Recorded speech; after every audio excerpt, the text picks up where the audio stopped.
Halo guys, balik lagi bersama Mimin di channel Lagi Pengen Bacot. Pada kesempatan kali ini, Mimin ingin ngebahas tentang salah satu villain Spider-Man, yaitu Venom. Nah, bagi kalian yang udah nonton Venom, Let There Be Carnage, tapi belum nonton Spider-Man No Way Home, pasti penasaran dong kira-kira Spider-Man versi Tom Holland bakalan ketemu nggak sih dengan Venom versi Tom Hardy? Namun, sebelum Mimin ngebahas Venom lebih jauh, Mimin pengen ngebahas dulu nih tentang asal-usul Venom. Tahukah kalian, awal kehadiran Venom di dunia Marvel diawali oleh sebuah ide dari fans Spider-Man yang bernama Randy Sweller pada tahun 1982. Ide mengenai Venom disukai oleh Marvel dan dibeli dengan harga $220. Setelah Marvel membeli dan mendapatkan hak patennya, Marvel pun membentuk tim yang berisikan 4 orang komikus bernama Roger Stern, Tom DeFalco, Mike Zeck, dan Ron Frenz untuk mengembangkan ide tersebut menjadi Venom yang kita kenal saat ini. Pada awalnya, Venom merupakan alien yang berbentuk cairan yang dikenal dengan simbiot. Simbiot merupakan jenis alien yang memerlukan inang untuk bertahan hidup.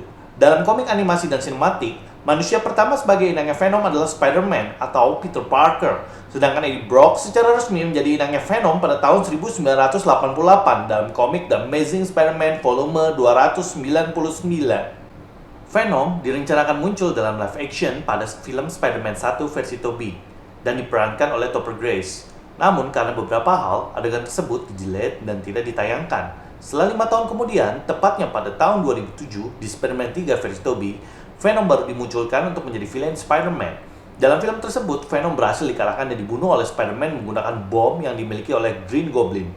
Setelah kejadian ini, Venom tidak pernah lagi dimunculkan dalam versi Spider-Man berikutnya, baik itu versi Andrew maupun versi Tom Holland, Spider-Man Homecoming dan Spider-Man Far From Home.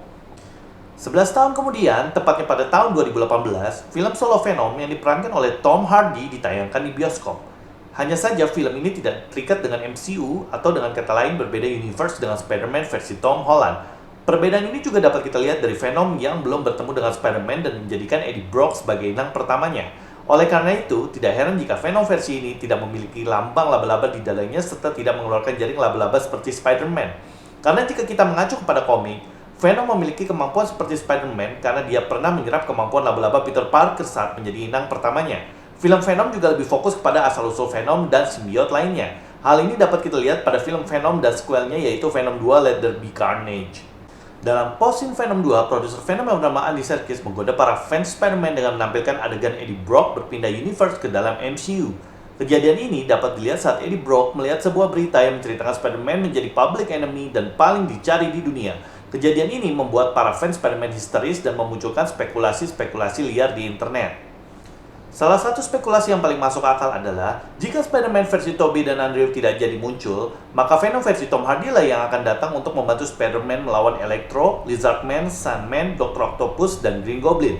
Namun jika kedua Spider-Man ini jadi muncul, maka Venom cocok untuk dimasukkan ke dalam daftar list musuh yang akan dihadapi oleh Spider-Man. Spekulasi ini diperkuat dengan referensi komik Spider-Man tahun 1999, Amazing Spider-Man volume 12, dan Peter Parker Spider-Man volume 12, yang menceritakan Venom bergabung dengan Sinister Six. Bagi kalian yang sudah menonton film Spider-Man No Way Home, pasti sudah tahu jawabannya. Dalam film tersebut, Venom sama sekali tidak muncul dan pastinya membuat spekulasi yang ada hanya sebuah teori belaka. Walaupun teori-teori yang sudah ada diperkuat dengan referensi komik dan foto Tom Hardy yang menggunakan topi Spider-Man No Way Home, di post-scene pertama Spider-Man No Way Home secara jelas memperlihatkan Eddie Brock yang berada di Hawaii harus menghilang dan kembali ke universe-nya karena mantra yang dirapelkan oleh Doctor Strange. Kalau ditanya ketidakmunculan Venom di Spider-Man No Way Home apakah membuat para fans kecewa? Jawabannya pasti iya. Namun saya tidak heran kenapa hal tersebut bisa terjadi. Jawabannya karena masalah lisensi Spider-Man itu sendiri. Bukan rahasia umum jika dari tahun 1998 sampai saat ini, lisensi Spider-Man sudah tidak dimiliki oleh Marvel tapi dimiliki oleh Sony. Dalam perjanjian antara Marvel dan Sony, saat meminjam Spider-Man, tidak ada Venom dalam perjanjian tersebut. Oleh karena itu, Marvel tidak memunculkan Venom dalam universe mereka. Belum lagi, adanya rumor keretakan antara Disney dengan Sony yang diakibatkan perubahan MOU, membuat Sony menarik diri dari MCU dan menciptakan Sony Spider-Man Universe. Atas dasar inilah, saya sudah menduga bahwa Venom versi Tom Hardy sulit untuk bertemu dengan Spider-Man versi Tom Holland, dan mungkin lebih ada peluang untuk bertemu Spider-Man versi Andrew jika suatu saat proyek ini dijalankan kembali. Bagi kalian fans Spider-Man versi Tom Holland, jangan berkecil hati, karena ini semua hanya sebuah politik yang dapat berubah sewaktu-waktu. Bisa saja kedepannya Sony berubah pikiran atau tiba-tiba Disney membeli Sony, itu semua bisa terjadi. Walaupun hal yang berkaitan dengan politik kerap kali menjengkelkan, hal tersebut dapat dimaafkan karena film Spider-Man No Way Home dibuat secara bagus dan niat tidak seperti Eternals. Saya pun merekomendasikan kalian yang belum sempat nonton untuk nonton. Tapi bagi kalian yang sebelumnya belum pernah mengikuti film Spider-Man, saya merekomendasikan kalian untuk nonton filmnya terlebih dahulu. Jika dihitung, kurang lebih ada 12 film yang harus kalian kejar terlebih dahulu agar hype-nya dapat.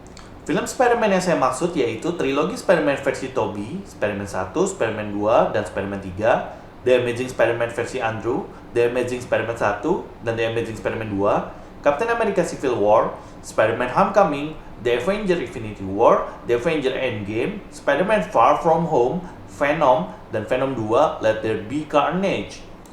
Sekian pembahasan Venom dari Mimin, see you next channel, bye-bye!